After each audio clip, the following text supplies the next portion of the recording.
national anthem at the Super Bowl. And I said, oh my gosh. Well, let me think about that. And Rex Lynn, my boyfriend, who is a huge football fan, he said, yes, she'll do it. Absolutely. So At 19, she wowed him with her Star-Spangled Banner at the 1974 National Finals Rodeo, which launched her career. 50 years later, she's primed to do it again at the Super Bowl. In December 1974, country music singer-songwriter Red Steagall took a trip to the National Finals Rodeo in Oklahoma City with a group of friends, where he happened to watch a young singer deliver an impassioned rendition of the national anthem. Normally, the Star-Spangled Banner isn't the main thing you remember from a sporting event, but in this case, the moment stuck with him. Who was that red-headed woman with the stunning voice? I listened to this young lady sing the national anthem, and it just blew me away, Steagall said in a phone interview. I had never heard that kind of voice before. As it turned out, the singer was a 19-year-old Oklahoman who would turn out to be one of the most memorable voices in country music. In addition to being an actress, author, and coach on The Voice.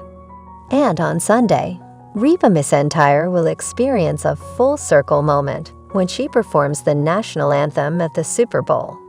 McEntire, who was unavailable for an interview, has previously explained that everything began in late 1974 when her father, a champion steer roper who inspired her to compete in barrel racing, found out that she was planning to go watch the rodeo and suggested that she do more than just party with her friends. At the time, McEntire performed in a family band with her brother and sister. Daddy was very smart. He said, Reba, why don't you get you a job if you're gonna go up there? McEntire said in Cody Johnson's 2021 Dear Rodeo documentary. And I said, doing what? And he said, singing the national anthem. So McEntire got in touch with family friend rep Clem McSpadden, Diokla, who was also a rodeo announcer and general manager of the National Finals Rodeo. He helped McEntire secure the performance, and her mother, Jackie, joined her for the trip. The video from 1974 shows her wearing a white cowboy hat as she delivers her soaring vocals, while the camera cuts to another woman holding an American flag while sitting on a horse. Steagall, now 85, has stayed friends with McEntire, 68.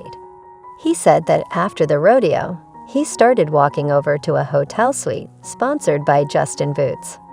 Cowboys and cowgirls were encouraged to gather there so they didn't get in trouble out on the town. Steagall recalled that he bumped into McEntire's mother, who asked if she and her daughter could get into the suite, and he said sure. Someone always brought a guitar to the gatherings, Steagall said, and McEntire started singing and harmonizing with everyone else. In past interviews, she said she remembers singing Dolly Parton's Joshua. I was overwhelmed with her talent and the way she handled herself, Steagall said. You could tell she had a tremendous amount of confidence. Steagall returned to Nashville, he said, but he soon wrote a song that needed a woman's voice, and immediately thought of the singer he had seen perform the national anthem in Oklahoma. So he called McEntire's mother and said she should bring Reba to Music City. They recorded a couple of demos, Steagall said, and he and one of his colleagues started to pitch the tapes all over town. He heard from Glenn Keener, a producer at Polygram/Mercury Records, who said, well, I don't care for either one of those songs, but I sure like the sound of that girl's voice. Can I record her?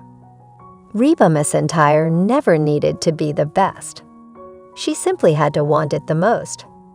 Back then, Steagall remembered, it was a long shot that McEntire would get a chance in the industry. In those days, it was pretty tough for a girl singer to get a start. That was just the nature of the business, he said.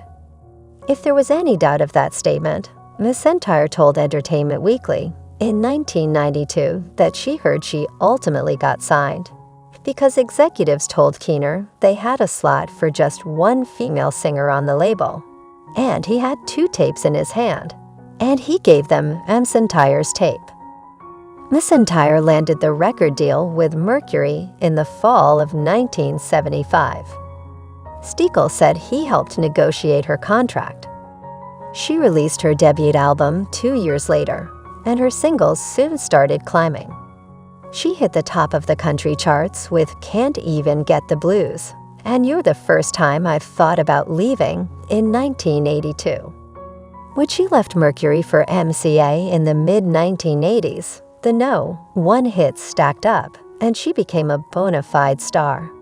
I had never heard that kind of control, with her vocal cords and tonal quality, he said. Some people just have that sixth sense of perfect notes at the perfect time and perfect emotional interpretation of the words. And she has all of that.